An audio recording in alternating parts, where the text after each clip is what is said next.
గనక చూసుకున్నట్టయితే గనక రంగంలోకి కేసీఆర్ 19న బీఆర్ఎస్ ఎల్పీ సమావేశం, నీటి వాటాల కోసం పోరుబాట. గులాబీ దళపతి కేసీఆర్ మళ్లీ రంగంలోకి దిగుతున్నారు. కాంగ్రెస్ ప్రభుత్వం ఏర్పడి 2 ఏళ్లు పూర్తి కాగా ఇటీవల వరుస ఎన్నికలు, వరుస ఈవెంట్లతో కాంగ్రెస్ దూకుడు మీద ఉంది.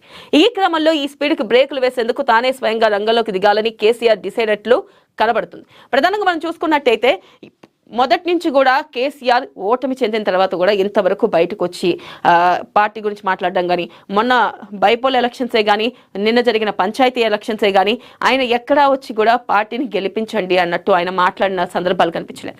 కానీ ఇక మీదటి కేసీఆర్ బయటికి రాబోతున్నాడు, కేసీఆర్ బయటకు వస్తాడు అని చెప్పి ఊహాగానాలు వినిపిస్తున్నాయి. మరి దీంట్లో నిజమెంత?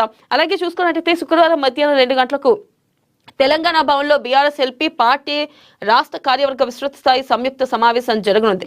మరి ఈ సమావేశానికి ఆయన హాజరయ్యే అవకాశం ఉన్నట్లుగా కనిపిస్తుంది. ఒకవేళ గనక ఆయన హాజరైతే మరి ఆయన పూర్తి స్థాయిలో ఇటు బాధ్యతలు తీసుకోబోతున్నారా, బీఆర్ఎస్ పార్టీ మళ్ళీ పుంజుకోబోతుందా, ఏం జరగబోతుంది అనేది కూడా ఒక రకంగా సస్పెన్స్ గా మారింది.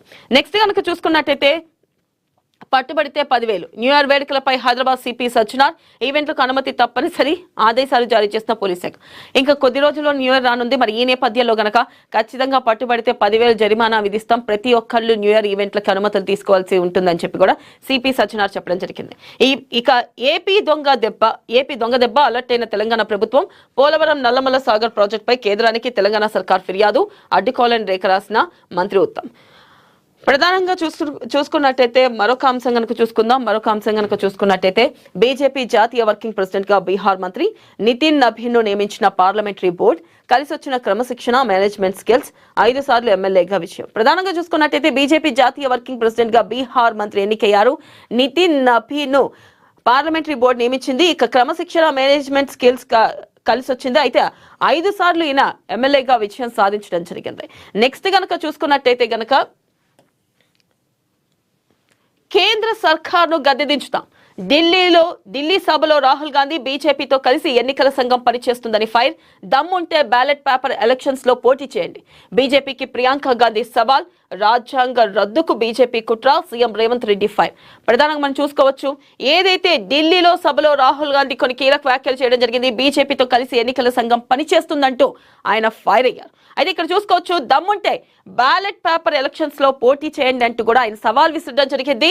ఇక బీజేపీకి ప్రియాంక గాంధీ సవాల్ చేసింది. రాజ్యాంగ రద్దుకు బీజేపీ కుట్ర చేస్తుందంటూ ఇటు సీఎం రేవంత్ రెడ్డిపై కూడా ఆవిడ ఫైర్ అయింది. ప్రధానంగా చూసుకున్నట్టయితే రాజ్యాంగ రద్దుకు బీజేపీ కుట్ర చేస్తున్నారంటూ సీఎం రేవంత్ రెడ్డి ఫైర్ అయ్యారు. ఇక్కడ చూసుకోవచ్చు, సత్యం అనే నినాదంతో మోదీ నేతృత్వంలోని కేంద్ర సర్కార్ను గద్దెదించుతామని కాంగ్రెస్ అగ్రనేత రాహుల్ గాంధీ అన్నారు.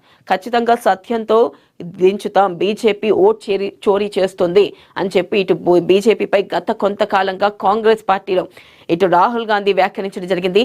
నిన్న ఇదే అంశంపై ఇటు మన సీఎం రేవంత్ రెడ్డి కూడా ఫైర్ అయ్యారు. రాజ్యాంగ రద్దుకు బీజేపీ కుట్ర చేస్తుంది అంటూ కూడా ఆయన ఫైర్ అవ్వడం జరిగింది. ఇక్కడ చూసుకోవచ్చు, ప్రధానంగా సత్యం అనే నినాదంతోనే మేము పోరాడుతున్నాము, ఖచ్చితంగా ఈసారి బీజేపీ కాదు మేమే గెలుస్తామంటూ కూడా ఇటు కాంగ్రెస్ పార్టీ చెప్పడం జరిగింది.